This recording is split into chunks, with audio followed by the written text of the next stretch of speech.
satu Silicon. Baik, selamat pagi Bu Saras. Selamat pagi Bu Astuti. Iya, Bu Saras, saya akan melakukan observasi pembelajaran di kelasnya Bu Saras, terutama kelas 10, ya kelas 10 di mata pelajaran biologi. Namun sebelum nanti saya masuk ke kelasnya Bu Saras, saya memerlukan beberapa data terlebih dahulu. Begitu, saya mau menanyakan beberapa hal Bu Saras. Boleh ya Bu Saras? Boleh.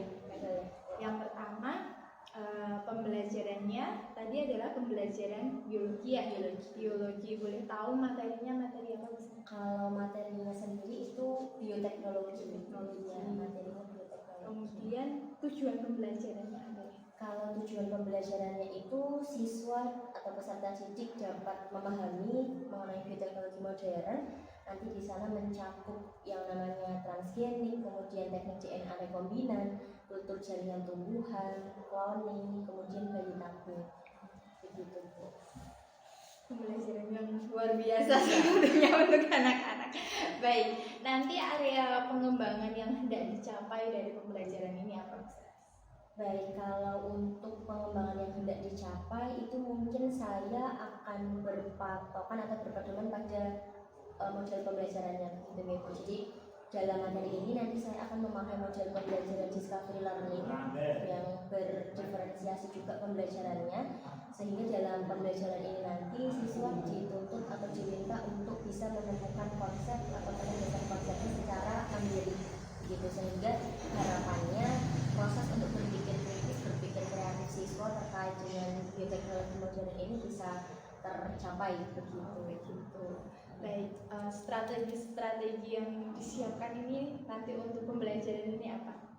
Selain tadi modelnya menggunakan discovery learning, diferensiasi juga pembelajarannya, kemudian dari segi metodenya, jadi saya juga ingin mengasah kemampuan bergotong royong atau kolaborasi siswa, sehingga nanti metodenya ada diskusi kelompok dan juga ada tutor sebaya menggunakan metode tonton, tulis, dan bagikan atau TTB begitu. Baik, berarti ada discovery learning, ada kemudian tadi pembelajaran diferensiasi, kemudian ada tutor sebaya juga.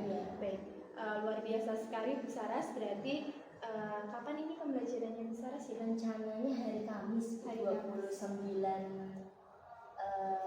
Februari. Baik ya. Oh baik, berarti nanti hari Kamis saya minta izin untuk ikut dalam pembelajaran. Begitu ya Bu Saras. Ya. Terima kasih atas informasi yang diberikan kepada saya. Ya, sama. Baik, selamat bermanfaat. Ya.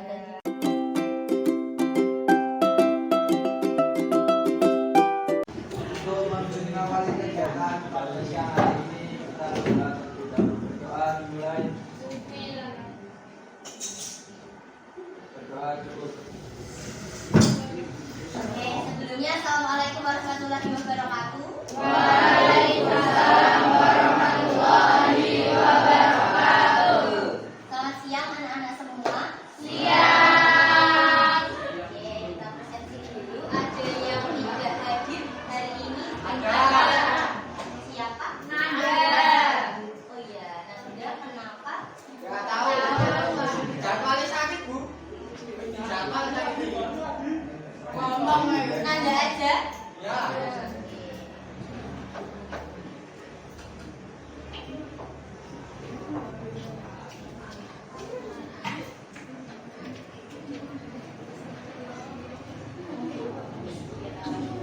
Oke, gimana kabarnya hari ini teman-teman?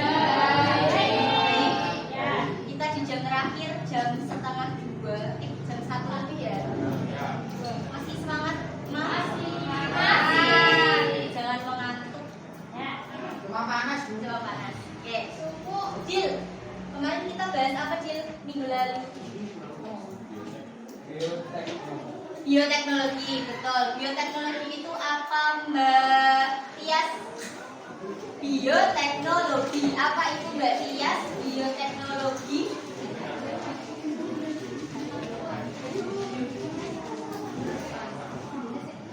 Apa Mas Novel?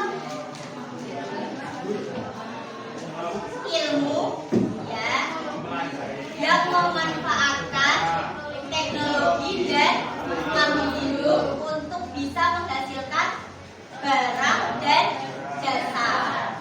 Jadi bioteknologi adalah ilmu yang mempelajari atau memanfaatkan teknologi dan makhluk hidup untuk menghasilkan barang dan jasa, gitu ya. Di awal kita sudah membahas mengenai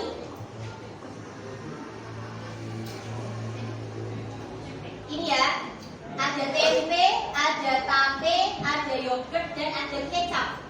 Keempat produk ini merupakan contoh dari bioteknologi konvensional, betul. Jadi bioteknologi itu dibagi jadi dua, ada biotek konvensional, ada bioteknologi modern. Mas Dito, kalau kita ngomongin bioteknologi konvensional, berarti kita ngomongin apa?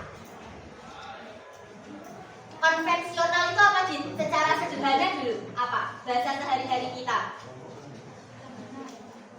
Tradisional atau apa lagi? Menggunakan alat sederhana. Ada lagi? Oke, mikroorganismenya utuh. Kemudian tekniknya apa kalau fermentasi. Betul. Jadi bioteknologi konvensional adalah bioteknologi yang proses pembuatannya menggunakan teknik sederhana. Biasanya adalah teknik fermentasi, jadi tanpa proses rekayasa. Contoh produknya adalah tempe, tape, dan kecap. Kalau tempe dia biotek karena dibantu dengan jamur yang namanya Bacillus aeugriae. Kalau tape Saccharomyces cerevisiae. Hari ini kita akan lanjut lagi. Tadi kan biotek ada dua, konvensional ya Mel, dan satu lagi adalah modern. Nah, di depan teman-teman pernah lihat ini semua? Ini pernah? Pernah ya? Terus pernah dicek, ditusuk dicek bukan? Pernah ya? Nah, ini adalah serangkaian uji diabetes. Diabetes itu penyakit gula. Gula di mana? Di dalam darah. Ya, di dalam tubuh atau di dalam darah. Ya kan ini ceknya di mana nih? Di darah, ya kan? Berarti gulanya atau di dalam darah. Ya.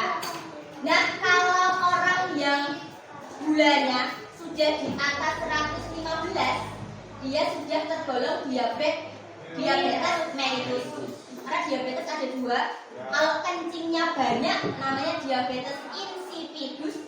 Kalau kencingnya manis namanya diabetes mellitus. Nah, beda.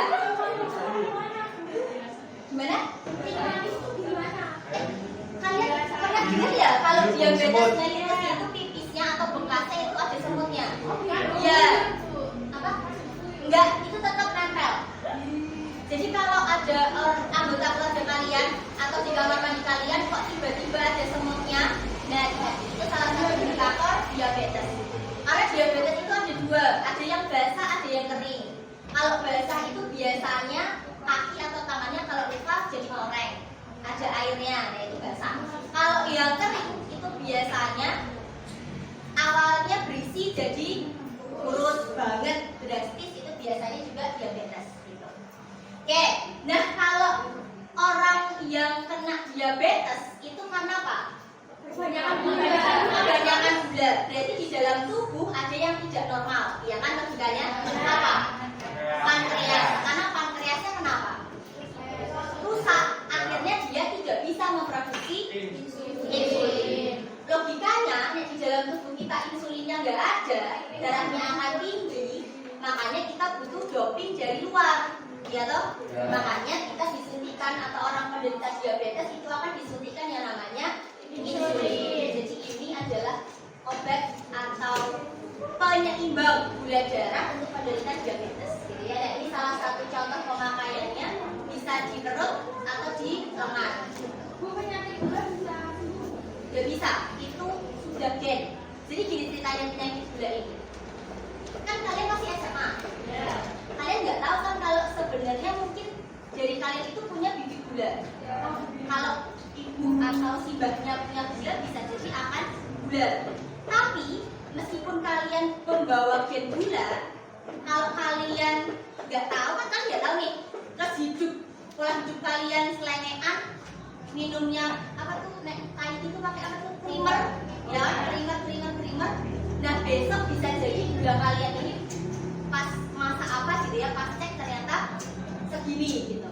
Jadi setiap orang itu kalau misalnya dia udah punya gen gula, dia akan membawa gen itu. Dia akan terdistract kalau pola hidupnya nggak sehat. Maman tuh, nggak pernah olahraga, kemudian itu bisa jadi kayak gini. Nah kalau saya itu bapak saya itu gula, sampai akhirnya ya gula gitu ya, dari awal sampai akhir. Nah saya itu membawa gen gula. Jadi kalau di biologi gen penyakit itu biasanya silang. Kalau bapaknya yang kena, 7 kali orang yang akan kena itu anak perempuan. Kalau ibunya yang kena, 7 kali lebih besar resiko untuk anak laki-laki. Gitu. Jadi pola hidupnya harus dijaga, gitu ya. Bisa, sangat bisa. Kenapa soalnya? Kenapa? Betul, endingnya ke situ lagi. Pola hidup, pola makan itu nanti berdampak ke organ-organ tubuh kita. Ya, lebih ya. Oke, kita next ke kasus yang kedua. Abi, pernah lihat ini? Belum pernah ya? Tumbuhan di dalam wadah-wadah tabung. Amel pernah lihat? Pernah ya? Di mana Mel? Di TikTok. Di TikTok, oke. Selain itu? Di lab. Lab. Itu lab biologi. Iya itu di situ ya, pernah lihat ya? Ada. Oke. Ini adalah salah satu produk perbanyakan tanaman.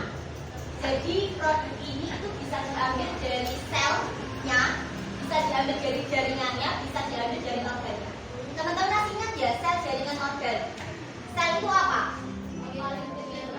Unit struktural terkecil penyusun makhluk hidup. Sel-sel yang sama join jadi satu, jadinya apa? Jaringan join jadi satu, namanya organ. Ingat ya sekarang ya. Nah kultur jaringan itu bisa dikembangbiakkan di dalam lab menggunakan tadi bisa selnya, bisa jaringannya, bisa organnya dari tumbuhan yang sudah dewasa gitu ya. Terus dia dikembangbiakkan, diambil ininya satu ruas gitu ya, satu colek gitu pakai alat. Terus nanti ditumbuhkan yang putih-putih ini, yang kayak lamut-lamut ini, itu adalah nutrisinya, tempat hidupnya. Kalau dia cocok, dilalai jodoh, dia akan tumbuh dengan baik. Dan ini akan terus selalu diamati pertumbuhannya. Makanya kalau kalian lihat di sini ada tanggalnya. Karena kalau misalnya seminggu sekali atau 2 minggu sekali itu biasanya ini diganti makanannya, diganti nutrisinya. Dua itu tadi adalah contoh produk bioteknologi modern, gitu ya. Nah, tapi masalahnya kenapa kok produk-produk tadi itu bisa tergolong bioteknologi modern? Tahan dulu.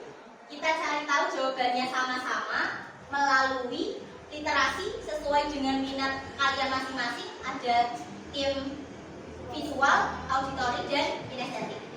Oke. LKPD-nya ada di sini. Nanti semuanya boleh mencari literaturnya dari mana saja. Kelompok 1, kelompok 2, sama-sama kelompok 3, kelompok 4, kelompok 5, terakhir. Oke, waktunya hanya 15 menit dari sekarang. Kita nanti akan bahas bersama-sama.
Oke, Kak, kita balik lagi ke sini.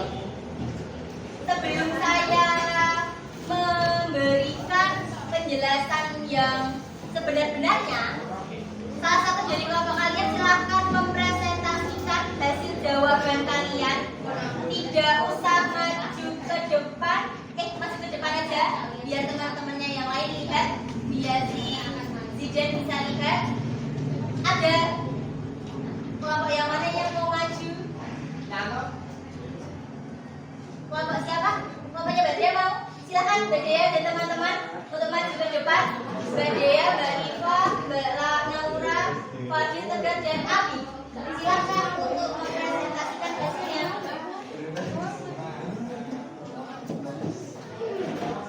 Yuk, bisa dipercepat. Waktunya tinggal 15 menit lagi. Biar Abi tidak ngantuk. Tidak ngantuk.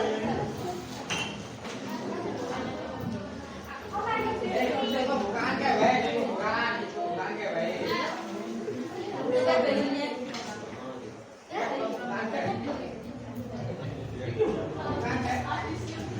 Assalamualaikum warahmatullahi wabarakatuh. Waalaikumsalam warahmatullahi wabarakatuh. Jadi kami dari kelompok 1 akan mempresentasikan hasil diskusi kelompok kami tentang materi bioteknologi. Jadi yang pertama itu tuh adalah tahapan pembuatan insulin. Tahapan pembuatan insulin itu dimulai dari DNA dipotong dengan enzim restriksi, kemudian segmen gen dimasukkan ke dalam DNA plasmid. Transplantasi gen dilakukan dengan cara menyambung gen insulin ke dalam DNA plasmid. Plasmid rekombinan kemudian dimasukkan ke dalam sel bakteri atau virus. Sel bakteri atau virus melakukan replikasi dengan cara membelah diri sehingga diperoleh DNA rekombinan dalam jumlah banyak. Yang kedua, pembuatan insulin memanfaatkan teknik rekayasa genetika. Yang ketiga, pengertian rekayasa genetika. Rekayasa genetika adalah suatu proses pengubahan gen-gen dalam bentuk makhluk hidup. Rekayasa genetika dilakukan dengan cara mengisolasi dan mengidentifikasi serta memperbanyak gen yang dikenal.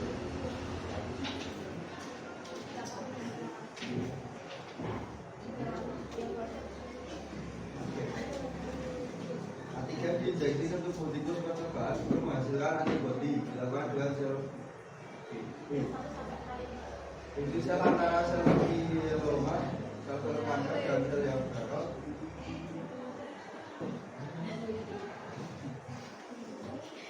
Sel kanker dan sel yang gagal dari tikus menghasilkan hibridoma. Hibridoma dikembangbiakan dan diseleksi untuk memperoleh satu hibridoma menghasilkan antibodi yang sesuai. Hibridoma yang telah diseleksi tersebut dikultur agar diperoleh bodi monoklonal.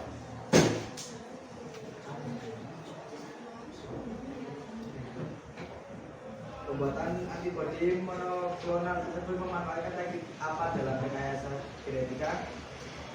Jawabannya teknik hibridoma. Silakan pengertian fungsi sel.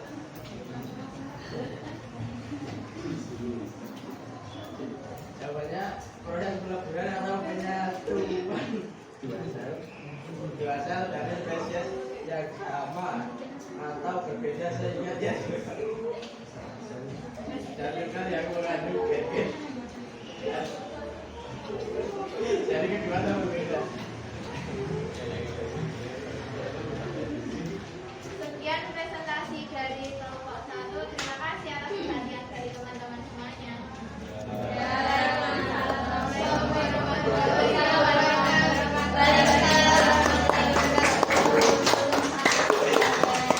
Oke, jawaban dari kelompok 1 tadi sudah sepertinya betul ya.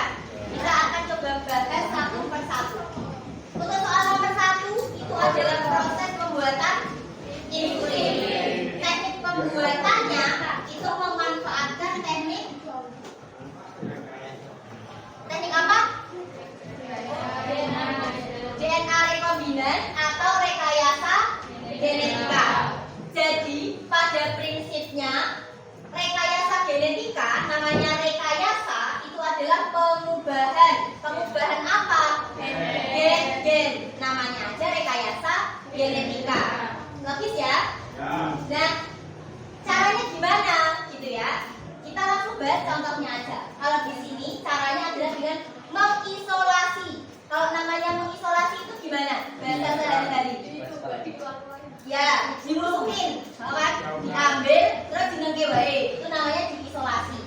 Setelah itu diidentifikasi. Benar atau enggak gen-gen itu yang kita mau, gitu ya. Terus yang ketiga adalah mengkultur atau memperbanyak. Jadi kalau kalian dengar kata kultur itu artinya perbanyakan, gitu ya. Contohnya adalah insulin. Jadi step yang pertama itu kita mengambil DNA dari bakteri. DNA dari bakteri itu namanya plasmid, bentuknya bundel, namanya bentuk sirkuler, jadi kata circle. Kalau udah diambil, kita ambil yang dari sel pembuat insulin, namanya sel organnya pankreas. Gen dari pankreas kita ambil. Ini ya gennya ya, seuntai ini. Kita cuma butuh sepotong aja. Kalau dua-duanya udah kita potong, ada yang masih ingat motongnya pakai apa yang seperti gunting? Enzim restriksi. Betul, enzim restriksi. Kita gunting dua-duanya. Plasmid kita gunting, DNA dari pankreas kita gunting. Habis kita gunting, kita apain? Satukan. Pakai enzim lagi, namanya enzim. Ya, yang berfungsi seperti lem. Di depannya L, ligase. Betul. Kita lem, kita jadikan satu, akhirnya jadi DNA rekombinan. Gitu ya. DNA rekombinan sudah terbentuk. Next step diapain? Dimasukin lagi ke dalam si bakteri. Biar apa tujuannya? Biar membelah jadi banyak, ya kan? Sehingga nanti insulin-insulin yang diperoleh jumlahnya juga banyak. Gitu ya, itu untuk prinsip pembuatan insulin menggunakan teknik rekayasa genetika. Ya. Terus yang kedua, membuat apa tadi Mas Tegar? Yang ada tikusnya? Antibodi monoklonal. Yang kalian tahu kalau ya namanya antibodi muncul di tubuh kita itu triggernya apa? Ini waktu COVID kalian sering banget dengar. Waktu dicolok. Antibodi itu jodohnya adalah antigen. Antibodi itu akan muncul kalau sudah punya pancingan. Pancingannya adalah si antigen, gitu ya. Oke, itu dulu yang harus kalian pahami. Antibodi itu pasangannya dengan antigen. Nah, tahap pembuatannya yang pertama kita menggunakan sel myeloma. Kalau yang nggak tahu myeloma, bahasa sehari-harinya myum, pernah dengar? Sel myum pernah dengar ya Pak? Sel myum itu sama dengan sel kanker. Kalau biasanya ibu-ibu itu punya miom, dia kista. Nah, itu saudaraan gitu ya. Nah, kenapa kok pakai sel itu? Logikanya kenapa? Kanker itu membelahnya cepat banget. Makanya kita pakainya sel miom gitu ya. Antigen diinjeksi ke tubuh tikus untuk menghasilkan antibodi, dilakukan dengan sel beta. Jadi di tikus diambilnya sel beta. Fusi sel, fusi itu artinya apa kemarin? Penggabungan. Fusi sel berarti penggabungan sel antara sel myelema atau sel kanker dan sel yang berasal dari tikus. Tadi sel apa yang diambil? Sel beta. Jadi sel myelema ditambah dengan sel beta akan menghasilkan sel hibridoma atau sel hibrida juga boleh ya. Kemudian dia akan diseleksi apakah hasilnya itu sesuai dengan yang kita mau atau enggak gitu ya. Setelah itu kita cloning, kita duplikat. Jadi cloning itu namanya diduplikat gitu ya.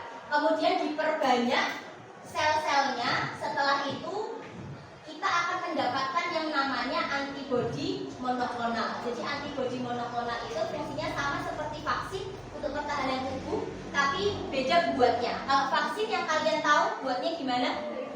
Virus dilemahkan, akhirnya disuntikkan, diinjeksi ke dalam tubuh kita supaya apa? Saling melawan. Kalau ada virus yang sama dengan yang sudah dilemahkan tadi masuk, tubuh kita udah bisa mendeteksi bahwa itu tadi adalah virus. Jadi dia bisa melawan dengan cepat, gitu ya. Tapi kalau dulu pas kalian belum pernah vaksin COVID, saat COVID mampir ke tubuh kalian, gimana respon tubuh kalian? Kalah, ya kan? Langsung sakit. Karena tubuh kalian belum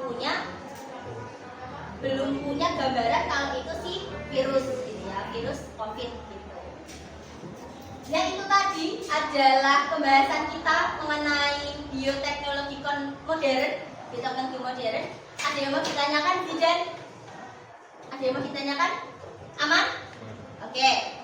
Mas Rian, nggak ada yang mau tanya beneran? Nggak ada. Oke, Rian, kita simpulin ya.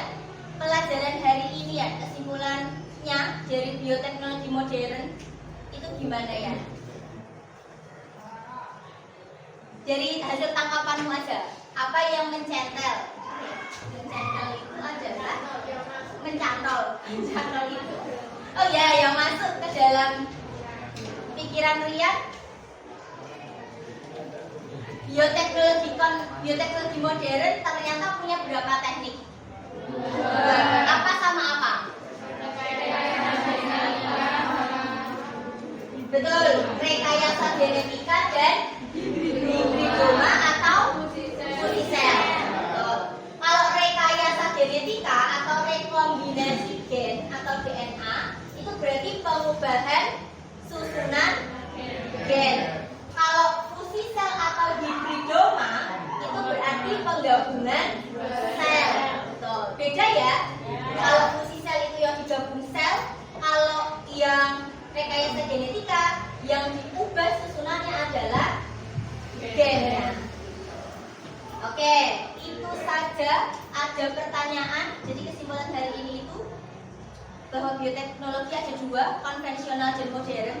Kalau yang modern, highlight-nya adalah pengubahan susunan gen. Gen itu bisa DNA, bisa RNA.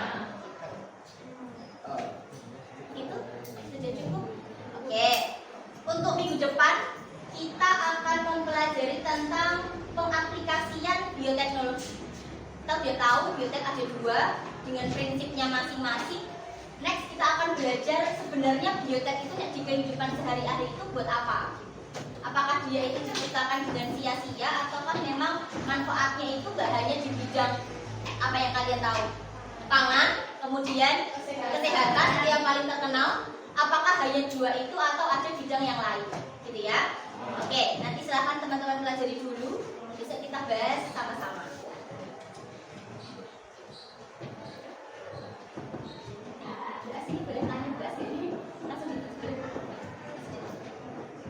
Oke, untuk pelajaran biologi siang hari ini saya cukupkan. Semoga ada manfaat. bisa kita ambil meskipun sedikit ya. Kita akan ketemu seminggu lagi. Marilah sebelum kita mengakhiri pembelajaran pada siang hari ini, kita berdoa menurut agama dan keyakinan kita masing-masing. Berdoa, dipersilakan. Berdoa tidak dibatasi. Dari Bu Saras, saya akhiri. Dari Dr. Jaya, wassalamualaikum warahmatullahi wabarakatuh. Waalaikumsalam warahmatullahi wabarakatuh.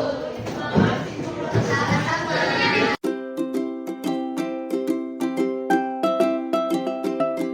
Warahmatullahi wabarakatuh. Perkenalkan, saya Astuti Purbaini Tias, CPP Angkatan 9 Kabupaten Sleman. Pada hari ini saya akan melakukan kegiatan coaching. Saya sebagai coach, kemudian coachingnya nanti ada Bu Saraswati, dia adalah guru biologi di SMA kami. Kemudian nanti ada Bu Sugiarti, beliau nanti akan sebagai observer. Seperti itu. Kita langsung saja nih, Ibu. Baik, Bu Saras, kemarin kita sudah melakukan kegiatan pembelajaran. Saya sudah diberi waktu untuk mengobservasi juga kegiatan pembelajaran yang Bu Saras lakukan. Ada beberapa pertanyaan yang nanti akan saya ajukan kepada Bu Saras. Mohon nanti kiranya mau berkenan untuk menjawab pertanyaan-pertanyaannya. Sebelumnya tujuan pembelajarannya Bu Saras itu bagaimana? Iya, baik, terima kasih Bu Astuti dan selamat pagi juga Bu Sugiyati. Jadi perkenalkan nama saya Saraswati ya Bu, saya mengambil pelajaran biologi khususnya di kelas 10 atau fase 1. Nah, pada materi yang kemarin kita observasi, Ibu observasi di kelas hari itu adalah materi biologi, di mana pada pertemuan itu tujuan pembelajarannya adalah untuk memahami bioteknologi modern, baik dari segi mekanisme maupun proses pembuatannya, gitu Bu. Kemudian bagaimana sih perasaannya Bu Saras begitu terkait dengan jalannya proses pembelajaran, terkait saya mengikuti kegiatan observasinya Bu Saras? Perasaannya tuh apakah menyenangkan atau tidak? Serahnya ke Bu Saras. Kalau perasaannya sendiri saya sebetulnya sangat senang sekali ya Bu Astuti, karena selain saya juga mungkin nanti setelah observasi ada masukan atau saran terkait pembelajaran yang sudah saya lakukan gitu, tetapi juga ada rasa deg-degan sedikit karena biasanya saya sendiri di kelas begitu dulu tidak diamati oleh siapapun gitu ya, tetapi kemarin ada Bu Astuti sebagai observer di kelas saya cukup deg-degan juga, selain juga excited dan senang gitu. Baik. Kemudian bisa tidak diceritakan kembali terkait area pengembangan yang sudah diterapkan serta langkah-langkah atau tahap-tahap kegiatan pembelajaran. Jadi kemarin itu untuk model pembelajarannya itu adalah discovery learning, dengan pembelajaran berdiferensiasi juga. Kemudian untuk langkah-langkahnya ada 3 kegiatan utama, pasti ada pembukaan, ini dan juga penutup. Untuk kegiatan pembuka saya membuka dengan salam, kemudian berdoa bersama, kemudian presensi kehadiran siswa, kemudian saya lanjutkan dengan pengelompokan siswa menggunakan website acak begitu. Nah, pengacakan ini berdasar pada Google Form yang sudah saya sebarkan di awal terkait dengan gaya belajar mereka. Jadi saya mengelompokkan menjadi 3 gaya belajar, ada visual, ada auditori, dan juga ada kinestetik. Nah, dari 3 gaya belajar itu saya mengelompokkan mereka untuk kemudian nanti itu berkaitan dengan diferensiasi proses dan juga diferensiasi profil mereka. Nah, untuk kegiatan ini saya ditunjang dengan media alfabeti juga, sehingga mereka tidak hanya mendengarkan dan juga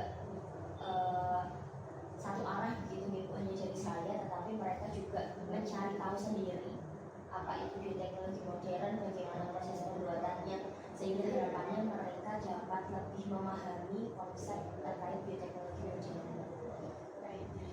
Menurut Ibu, untuk area pengembangan yang sudah Ibu terapkan begitu, sudah tercapai atau belum?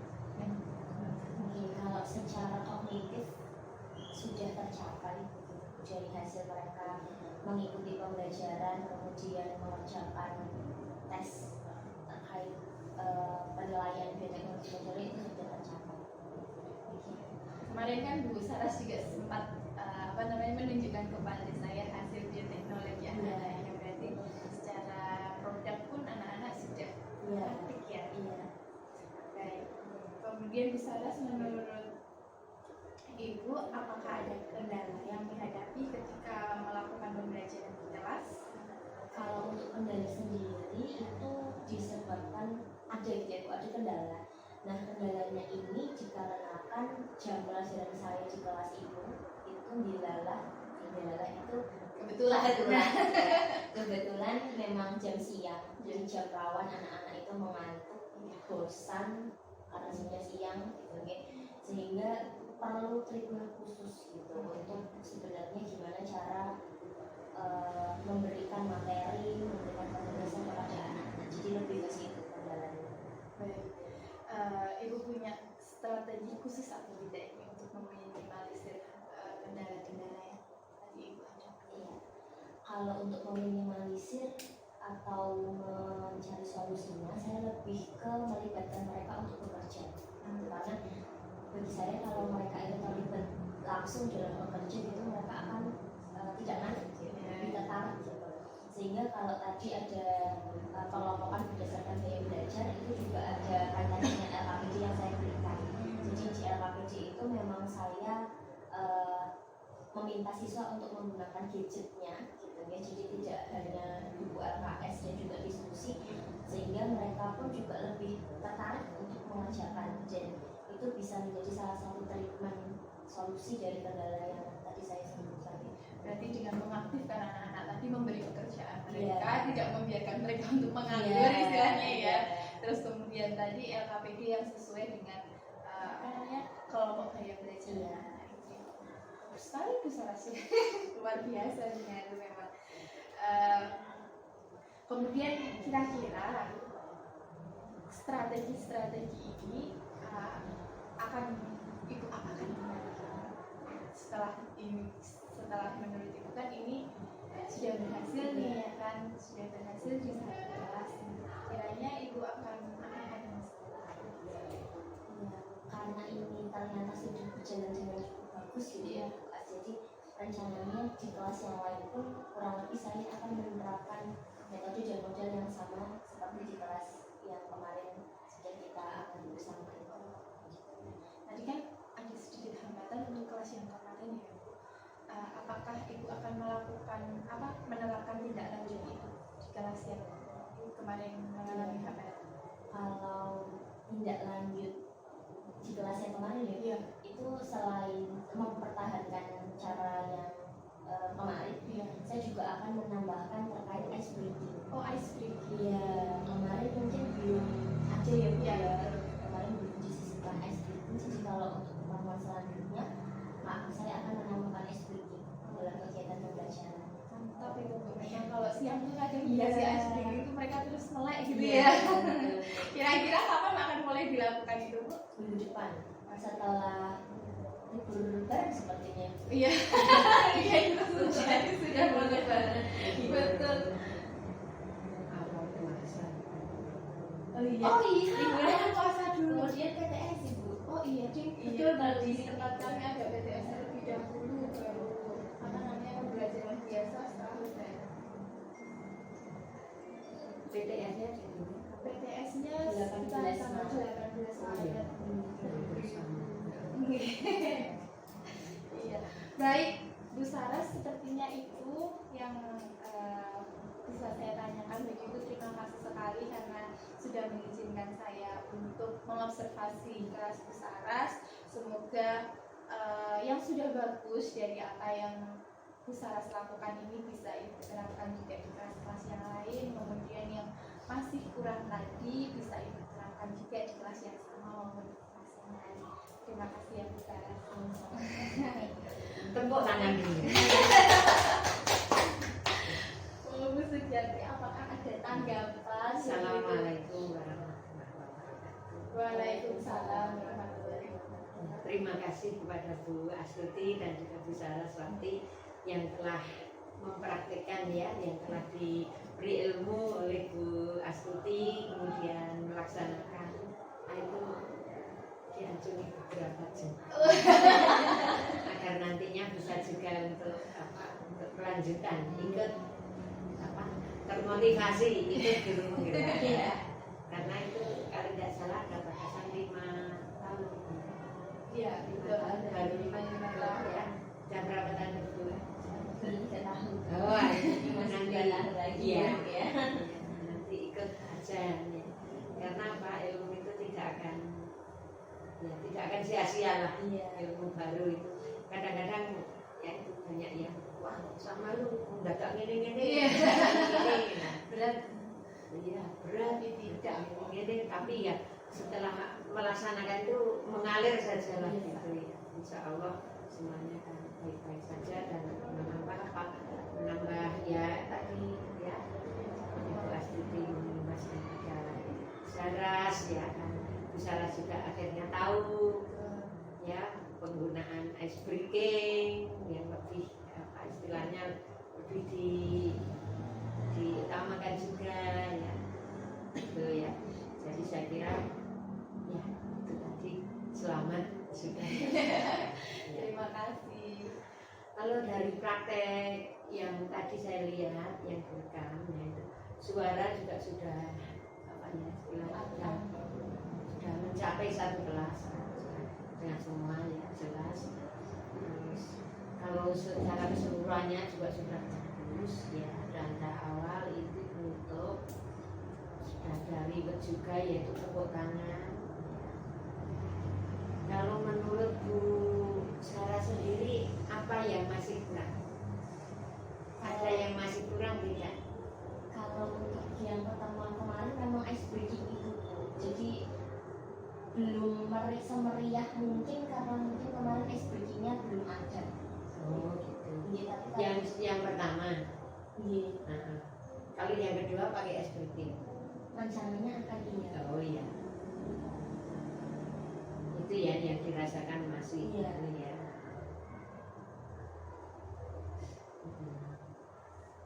Terus anak yang mengantuk tadi diberi tugas agar aktif ya. Iya. Juga betul sekali. Terus akan menerapkan dia di pembelajaran di tempat lain ya sudah apa merupakan ya program peningkatan juga ya Bu Astuti. Terus ice breaking juga tadi ya. Untuk ribet apa saja yang sudah Ibu lakukan dalam pembelajaran? Untuk reward masih sebatas tepuk tangan, kemudian dengan ujian secara langsung misalnya, wih hebat sekali, keren sekali. Kemudian selain itu juga ada nilai plus gitu untuk mereka yang aktif. Nah, nilai plusnya itu dikatakan juga Bu, ya. Tidak hanya penjenengan cadar. Oh Ya, Bu, tadi juga sudah itu sudah saya lihat juga tepuk tangan ya. Kemudian oke, ya, ya tapi perlu juga ditambah tadi saya yang anak terus ya mantap, betul, sip, yes, 100, 100 ya. Itu jadi memang apa untuk ribet itu kita kan tidak murah, jadi murah aja. Ya seperti tadi anak ada yang jawab itu, wah mantap juga kalau ditambah. Yo sip. Nah, gurunya katakan gini aja udah, iya. Sudah oke, ya, ya tambah juga. Oke, ya, oke, 100, ya. Itu nanti anak-anak kan anak-anaknya semangat ya. Saya kira ini juga nanti kalau Bu Saras karena anaknya beda-beda juga ya, anaknya kan tertib, disiplin. Kalau pas anak tertib itu ibu misalnya ada gambar, ibu tidak usah menjelaskan, pasti ada anak yang bisa menjelaskan. Ya. Nah anaknya kan memang beda dengan anak-anak tempat saya. Tempat saya ya karakter memang berbeda. Jadi kalau mungkin anak-anak diberi gambar, diberi pertanyaan itu akan sehingga tidak terkesan ibu menjelaskan terus gitu ya. Ya. Secara keseluruhan sudah bagus ya, ibu sudah melakukan hanya untuk riwayatnya tambahin aja gitu aja ya. Oke. Dan yang tadi merasa kurang akan dilaksanakan yang datang. Sip. Seperti lemari ya sudah sip. Ya sip semua. Oke. Itu dari saya sudah karena sudah berjalan dengan bagus ya, maka saya katakan itu saja. Ya. Dan ini sudah cukup saya